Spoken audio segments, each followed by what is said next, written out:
Okay, the next part to this chapter is called the oxides. So this idea over here is usually taught in the IP schools for the IP students. Okay, metal oxides are basic. MOP, I remember, yes, MOP. So what does it mean? Oxide, remember your metal oxide, I tell you they are base. So metal oxides are basic. Non-metal oxides are acidic.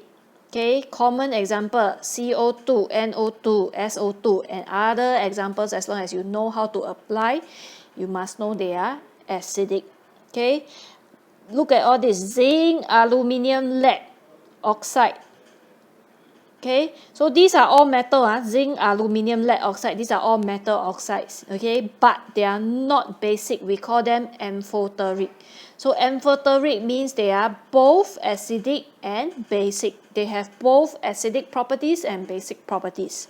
Okay, means if you have zinc oxide, aluminium oxide or lead oxide, okay, they can react with both acid and base to form salt and water.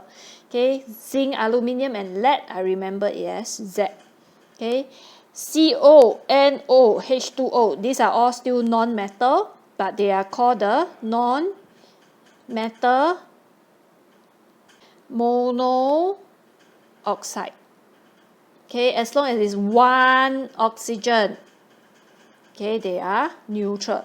Neutral means what? They do not react with acid, do not react with alkali. When you add the non-metals monoxide to acid and alkali, they will only dilute the acid and alkali. They do not react.